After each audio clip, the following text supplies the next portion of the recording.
کراچی میں بلدیاتی انتخابات کے دوسرے مرحلے میں دھاندلی کے الزامات، نتائج تاخیر سے جاری ہونے اور کچھ علاقوں میں ووٹوں کی دوبارہ گنتی کے خلاف سیاسی جماعتوں کے کارکنان جو ہیں انہوں نے احتجاج شروع کر دیا اور بعض مقامات پر ان کے درمیان شدید جھڑپیں بھی دیکھی گئیں۔ پاکستان پیپلز پارٹی، جماعت اسلامی اور پاکستان تحریک انصاف تینوں بڑی جماعتوں نے اس وقت ایک دوسرے پر پتھراؤ کیا، ڈنڈے برسائے، ایک دوسرے کے آمنے سامنے ہوئی۔ گزشتہ شام پیپلز پارٹی اور تحریک انصاف کے کارکنوں کے درمیان کماڑی میں ڈی آر او آفس کے باہر جھڑپ ہوئی، ایک دوسرے پر پتھراؤ کیا، ڈنڈے برسائے اور ایک دوسرے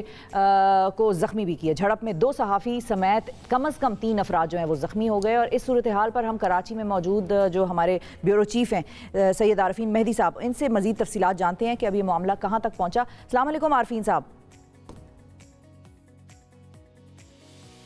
وعلیکم السلام شفا۔ بہت شکریہ عارفین صاحب، آپ نے وقت نکالا۔ سب سے پہلے تو یہ بتائیں کہ یہ احتجاج جو ہے وہ اتنا ایک طرح سے خونی یا ایک طرح سے اتنا وائلنٹ کس طرح ہو گیا؟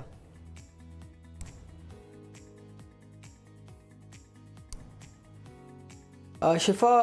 آپ کو اس وقت جو پارٹی پوزیشنز ہے کراچی کے انتخابات کی وہ میں پہلے اس سے آگاہ کر دوں۔ تقریباً کوئی 90 سیٹس ہیں اس وقت پاکستان پیپلز پارٹی کی کراچی میں۔ اس کے علاوہ 86 سے زائد 85 پلس سیٹس ہیں جماعت اسلامی کی اور 40 پلس سیٹس ہیں پاکستان تحریک انصاف کی۔ آپ کو پتہ ہے کہ ماضی کے اندر پاکستان تحریک انصاف نے 2008 کے جو عام انتخابات تھے اس کے اندر بہت بڑی تعداد میں یہاں پہ نیشنل اسمبلی کی اور پروونشل اسمبلی کی سیٹس حاصل کی تھیں۔ اب اس وقت سلسلہ یہ ہے کہ جو بلدیاتی انتخابات ہوئے ہیں اس میں جو ابھی موجودہ رزلٹس ہیں اس کے مطابق جو پہلی سنگل لارجسٹ پارٹی تھی کراچی کی وہ اب اس وقت تیسرے نمبر پہ آ گئی ہے، اور اسی کی یہی وجہ ہے جس کی وجہ سے پاکستان تحریک انصاف کی جانب سے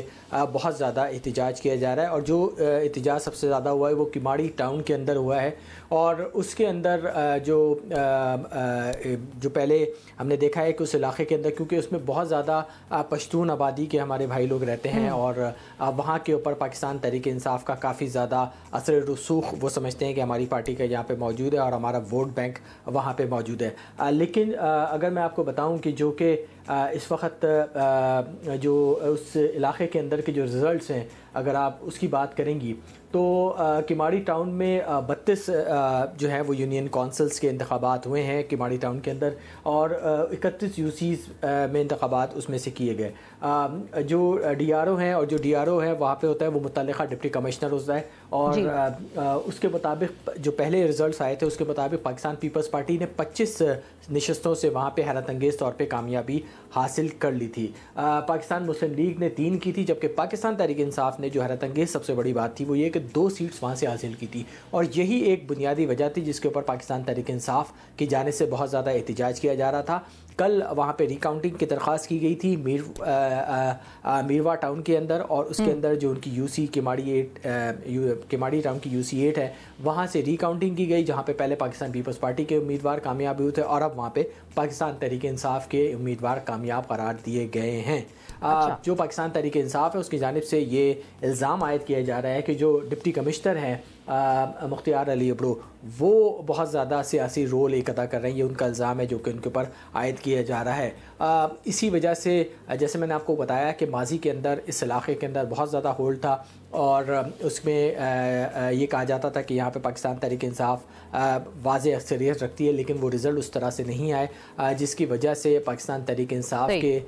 جو لوگ ہیں، جو لیڈران ہیں، جو لیڈرشپ ہے یہاں پہ، ان کے اندر بہت زیادہ غم و غصہ پایا جاتا ہے۔ نہ صرف یہ بلکہ پورے کراچی کے جو رزلٹ ہے اس کے اندر بھی یہ سلسلہ موجود ہے۔ لیکن اس کے ساتھ ساتھ کچھ بنیادی حقائق ہیں جن کے اوپر نظر ڈالنا بہت زیادہ ضروری ہے۔ جیسے میں نے آپ کو کہا کہ 16 نیشنل اسمبلی کی سیٹس تھیں جو کہ